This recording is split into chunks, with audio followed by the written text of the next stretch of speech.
Hello ನಮಸ್ತೆ. ಇವತ್ತು puliyogare powder ಮನೆಯಲ್ಲೇ ಮಾಡ್ಕೊಳ್ಳೋಣ ಅಂತ ಹೇಳಿ ಒಂದು ಕಡಾಯಿಗೆ ಸ್ವಲ್ಪ ಎಣ್ಣೆ, ಅರ್ಧ ಟೇಬಲ್ ಸ್ಪೂನ್ ಸಾಸಿವೆ, ಅರ್ಧ ಟೇಬಲ್ ಸ್ಪೂನ್ ಮೆಂತ್ಯ ಕಾಳು, ಅರ್ಧ ಟೇಬಲ್ ಸ್ಪೂನ್ ಕಾಳು ಮೆಣಸು, 2 ಟೇಬಲ್ ಸ್ಪೂನ್ ಜೀರಿಗೆಯನ್ನು ಹಾಕಿ ಹುರಿದು 4 ಟೇಬಲ್ ಸ್ಪೂನ್ ಕೊತ್ತಂಬರಿ ಬೀಜ ಕೂಡ ಹಾಕಿ ಚೆನ್ನಾಗಿ ಫ್ರೈ ಮಾಡಿದಾದ್ಮೇಲೆ ಅರ್ಧ ಟೇಬಲ್ ಸ್ಪೂನ್ ಕಡಲೆ ಬೇಳೆ, ಅರ್ಧ ಟೇಬಲ್ ಸ್ಪೂನ್ ಉದ್ದಿನ ಬೇಳೆ ಕೂಡ ಹಾಕಿ ಚೆನ್ನಾಗಿ ಫ್ರೈ ಮಾಡಿದ್ದೀನಿ.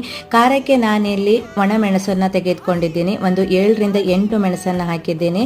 ಜೊತೆಗೆ ಕರಿಬೇವಿನ ಸೊಪ್ಪನ್ನು ಕೂಡ ಹಾಕಿ ಫ್ರೈ ಮಾಡಿದಾದ್ಮೇಲೆ ಬೆಂಕಿಯನ್ನ ಆರಿಸ್ಬಿಟ್ಟು ಅದಕ್ಕೆ ಹಳದಿ ಪೌಡರ್ ಮತ್ತೆ ಹಿಂಗನ್ನು ಕೂಡ ಹಾಕೊಳ್ತಾ ಇದ್ದೀನಿ. ಇವಿಷ್ಟು ತಣ್ಣಗಾದ್ಮೇಲೆ ಇದನ್ನ ಪೌಡರ್ ಮಾಡ್ಕೋತಾ ಇದ್ದೀನಿ. ಸೊ ಪೌಡರ್ ಮಾಡಿದ್ದಾಯ್ತು. ನಾನು ಯಾವಾಗ್ಲೂ MTR ಮಸಾಲವನ್ನ ಯೂಸ್ ಮಾಡ್ತಾ ಇದ್ದಿದ್ದೆ. ಸೊ ಇದನ್ನ ಮನೆಯಲ್ಲೇ ಈಸಿಯಾಗಿ ಮಾಡ್ಕೋಬಹುದು. ಸ್ವಲ್ಪ ಕಡಾಯಿಗೆ ಎಣ್ಣೆ ಹಾಗೆ ಪೌಡರ್ ಅನ್ನ ಹಾಕಿ ಫ್ರೈ ಮಾಡಿದಾದ್ಮೇಲೆ ಅನ್ನವನ್ನ ಹಾಕಿದ್ರೆ ಪುಳಿಯೋಗರೆ ಕೂಡ ರೆಡಿ ಆಯ್ತು. ಇನ್ನೊಂದು ಮಿನಿ ವ್ಲಾಗ್ ಜೊತೆ ಮತ್ತೆ ಸಿಗ್ತೀನಿ. Bye bye. Thanks for watching.